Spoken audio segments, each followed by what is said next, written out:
Marjorie Taylor Greene, I mentioned her last week. Some folks are starting to celebrate her. People are starting to think, man, Marge is such a populist. This is one of the reasons why people think that Marge is such a populist. When we are not doing anything to address the cost of living, we aren't doing anything about Blackstone buying up houses where most young people can't find a house and they're having to compete in bidding wars. Right. And we're not doing anything about health insurance premiums. Then for the love of God, what are we doing? Right. For the love of God, Marjorie Taylor Greene wants to know, why is it that we're not helping out with these housing costs? Healthcare costs are skyrocketing. Groceries are going up out of the roof. What are we going to do about it? It's not like I was all a part of promoting this guy who destroyed all these things and making sure that it's going to get even worse. It's not like me, Marjorie Taylor Greene, wasn't all on board for these things. It's also not like Marjorie Taylor Greene just yesterday, was it? Just yesterday, after she posted that video of her on the Tim Dillon show, I believe that's what that was, talking about how she's so populist. Man, Marjorie Taylor Greene's making a lot of sense. This is what she posted. I mean, she was talking about healthcare there on the show, remember? She posted, Democrats in all capitals, because, she still kisses Donald Trump's ass, created the healthcare crisis in America in 2010 by passing the Affordable Care Act, aka Obamacare. Democrats, again, all capitals, made it worse in 2021 by extending the tax credits. It's been 15 years. Yes, it's past time to address it by building the off-ramp to off Obamacare. She's talking about the rising costs of healthcare. She's talking about how it's going to get even worse if we continue on with that bill that they signed.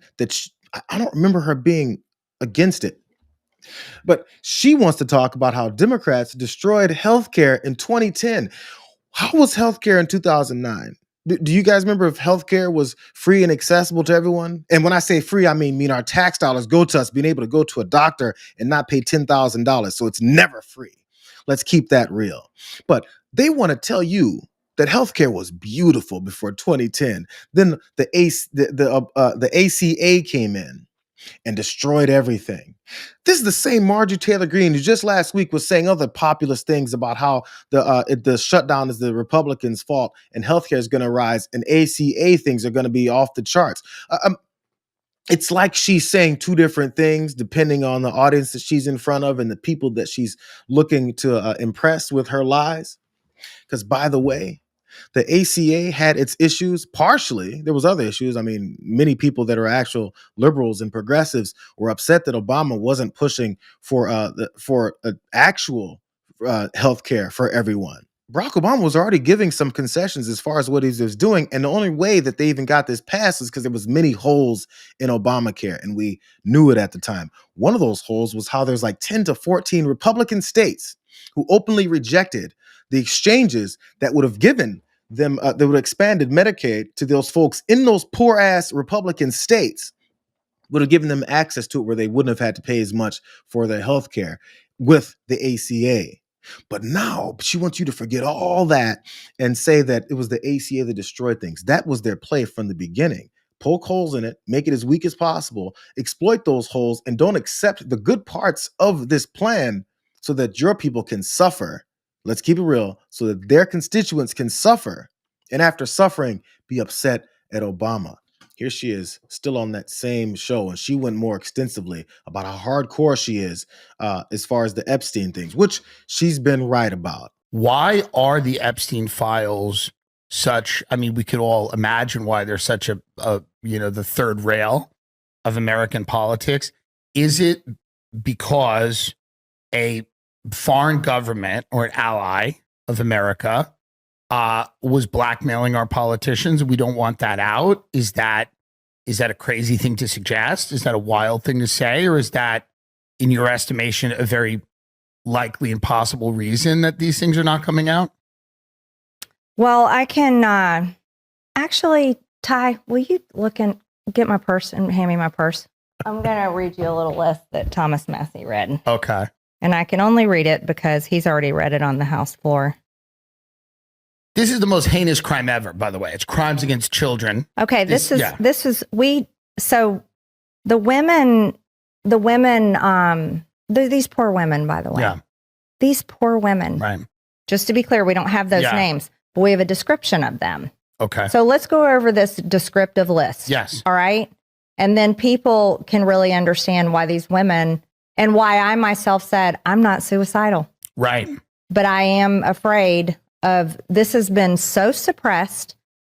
It has been so covered up and it makes no sense. But let's just go through a few things. A Hollywood producer worth a few $100 million. A royal prince. A high profile individual in the music industry. A very prominent banker. A high profile government official. One high profile former politician. One owner of a car company in Italy. One rock star, one magician, half a dozen billionaires, including one from Canada. When you think about a list like that, those are very powerful people with a lot of influence. And that's just the list of these people. It doesn't include the foreign country governments that Jeffrey Epstein was involved in. Right. The circles that he walked in, the business that he was able to do. And this guy didn't seem that impressive to be able to end up in that kind of position. Marjorie Taylor Greene is reading lists, bro. She's reading the descriptions of many of the people that were involved in this child sex ring of Jeffrey Epstein, the guy that Donald Trump says he wants us to stop talking about. This right-hand woman of Ghislaine Maxwell, who Donald Trump continues to say he wants to pardon because he has the right to do it.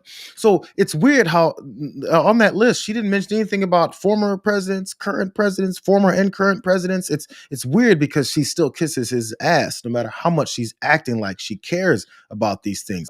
Here's a current president talking about getting into heaven. I wonder what was on his mind. Go ahead. You had talked a couple weeks ago, you were doing an interview, and you talked about how you hope to end the war in Ukraine because it might help you get into heaven. How does this help? Does this help? I mean, I'm being a little cute. I don't think there's anything going to get me in heaven. Okay, I really don't. I think I'm not maybe heaven bound. I may be in heaven right now as we fly in Air Force One. I'm not sure I'm going to be able to make heaven. I'm just wondering when these Christians who act like they know the pathway to heaven has nothing to do with what he's talking about. Maybe he's reliving and rethinking all those disgusting things that he's done in his life. I mean, all those things that many of us already know so much about. But Marjorie Taylor Greene doesn't want to cross that guy. Marjorie Taylor Greene is really willing to act like she has all of these receipts and is willing to go to the wall and be so partisan, be so populist in talking about how she's going to help so many Americans, except when it gets to that partisan, addiction that she's still got. This is just from the 9th, a few days ago.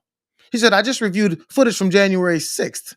There was Antifa in the crowd, just like I and many others always said. Eyewitnesses in the crowd were literally calling them out. The FBI has all the cell phone data and more. And Director Cash should match it with known Antifa members through arrest records from the BLM, quote, Summer of Love, Portland, and other riots. If they could track down MAGA grandmas, they can track down Antifa members who incited the violence. This also comes as Donald Trump and his administration are talking about making Antifa, whoever that is, as a group of who they can say whoever that is, a terrorist organization they can start murdering in the streets and claim that they were a part of this insurrection on the nation. That's how these things work. But Marjorie Taylor Greene, the big populist, is promoting that bullshit. When are we going to finally realize that she'll say one thing and then do the other? Here's the last aspect of her, hatefulness and xenophobia that she continues to post about while she says, quote unquote, populist things. She says, Bad Bunny says America has 4 months to learn Spanish before his perverse, unwanted performance at the Super Bowl halftime. It'd be a good time to pass my bill to make English the official language of America. And the NFL needs to stop having demonic sexual performances during its halftime shows. Keep believing Marjorie Taylor Greene is being honest with this populist bullshit approach that she's doing. She'll say some things that are based in reality, which actually makes it worse. It means that she knows what reality is, and she's giving you sprinkles of it so that you can accept her and reelect her so she can go back to kissing Donald Trump's ass. Please stop it.